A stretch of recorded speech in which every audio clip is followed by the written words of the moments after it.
Hello, my name is Scott Sherman. I'm with Westchester University's Office of Training and Organizational Development. I want to welcome you back to the second part of how to build and lead a high-performance team. In our first section, hopefully you enjoyed the factors that I shared with you that are necessary to form, lead, and participate in teams. And then also, what are some of the ways to maximize and evaluate the team's performance? In today's session, I'm going to focus on ways to reduce team management challenges. So I want to start out by addressing, we talked about building and leading the team, but what happens if you're coming on as a leader or as a participant onto an existing team? So if you're a leader and member and you're coming on to an existing team, it's important for you to get a quick understanding of the culture and the norms.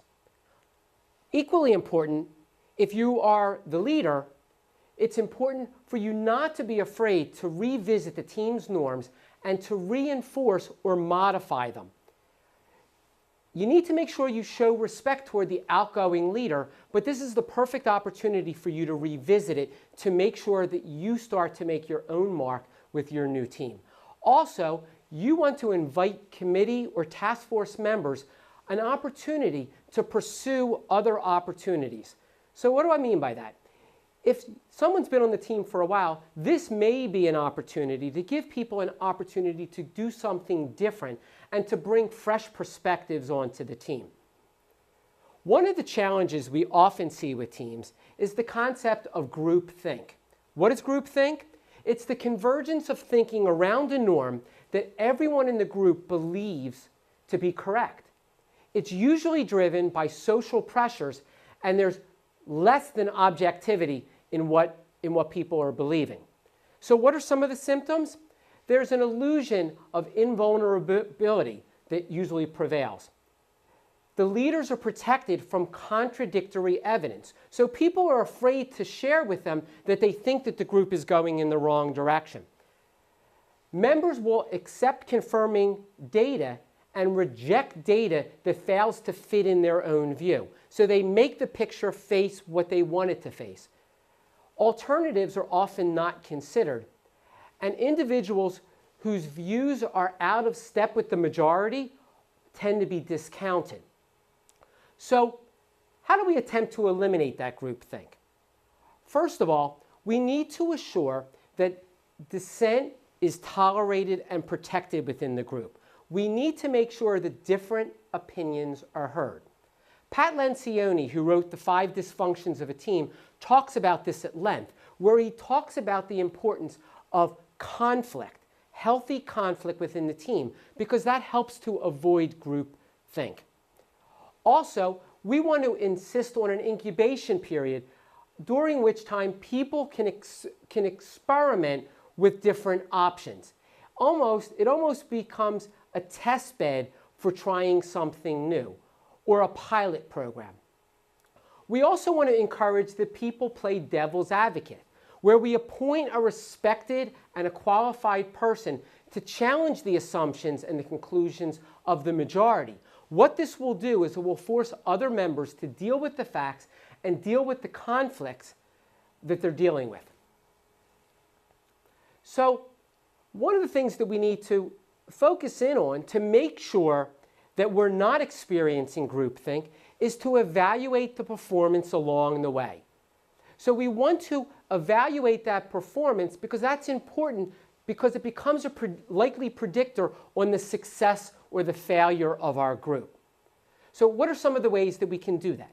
We can have frequent project debriefing sessions where we identify what is and what isn't going well, and how we're learning as a result of this to help with our future projects. We also want to encourage regular informal team discussions outside perhaps the team group to assess the team's functioning and to evaluate it against the goals and the schedules that we've set for ourselves. And then lastly, at the individual level, we want to make sure that we are rating each other. We're looking at and assessing each other's success as well as our team leader's success. So what do we do when we're dealing with somebody who's uncommitted but essential to the group? What I recommend you do is to have a heart-to-heart with that individual. We want to make a case for how that person will benefit through the team's participation and how they will benefit the team by being part of it. In those cases where that does not work, it may be necessary to enlist the person's boss to help them to understand how critical it is to have this person moving forward on our team. One of the other unhealthy conflicts that we often see is something called chronic cantankerousness. And what that is a condition that's characterized by frequently reoccurring quarrels that result in the team's inability to agree to the small stuff, such as even when to hold the meeting. Left untreated, this is a common condition that can quickly escalate into an all-out fighting amongst the team members. So what are the ways that we see it? We see it in people attacking one another, or there being sarcasm in the group.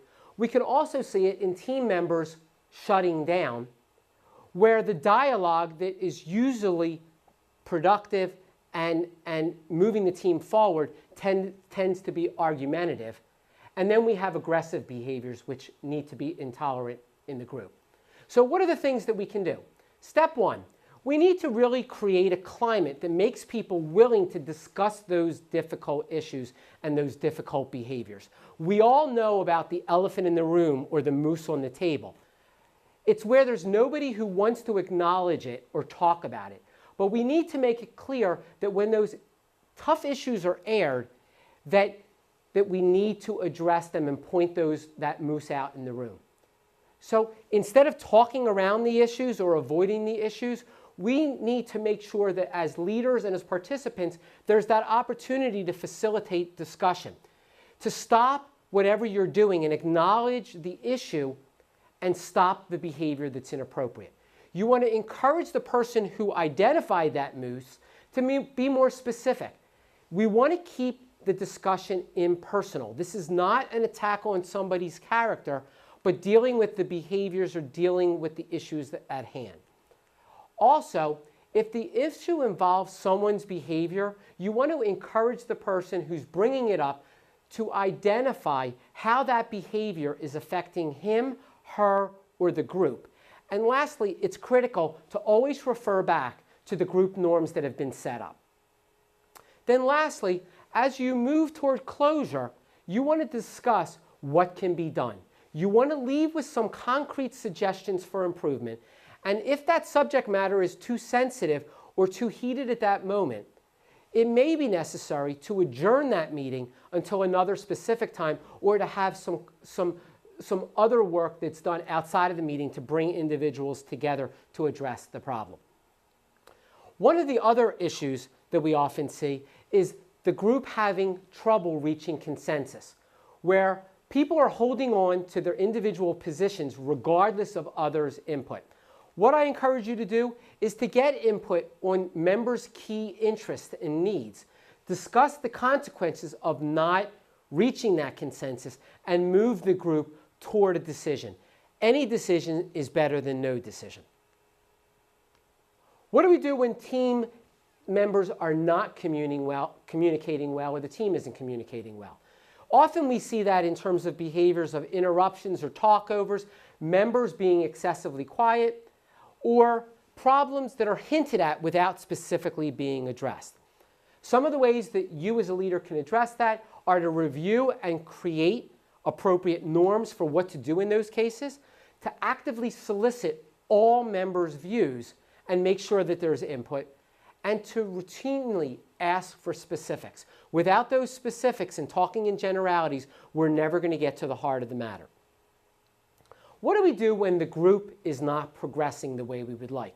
We often see that where the meetings are perceived to be a waste of time, the action items aren't being completed or they're not being completed on time, and closed issues continue to be brought up. Just when you thought they had been resolved, they come up in a future meeting. Some of the strategies you can use are to make sure that you restate the direction and the unfinished issues on an ongoing basis. We want to ask members to identify the causes for the late work or the brainstorming solutions. So what we need to do is make sure that we're getting the information that we need to move that group along, and also to help ensure that we're not revisiting topics that have already been addressed. Make sure that the group is taking copious notes so that it's documented in those notes, and make sure that we remind participants of previous solutions so they're not coming up and taking the group off course. What do we do when there's low participation? And we often see this in committee work and in task force work, where we have poor attendance or we have low energy in the group. Some possible solutions are that the leader restates the expectations. Sometimes we need to recalibrate what we're doing, the purpose, and the direction that we're heading in. We also want to solicit reasons for that low involvement and to develop a plan with the group members to address those specific things. And then lastly, we want to assess the fit of the members to the team. When there's that low participation, this is the perfect time to go back and say, do we have the right people sitting at the table? And perhaps this is the right time to either disband the group or get new members on the group. What do we do when we have leadership problems?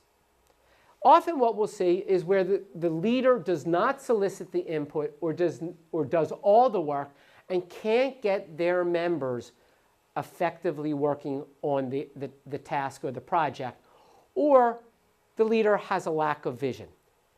What we can do there is to be respectful and honest with our leaders. We need to make sure that they understand how they're helping the group and sometimes how they're hindering the group.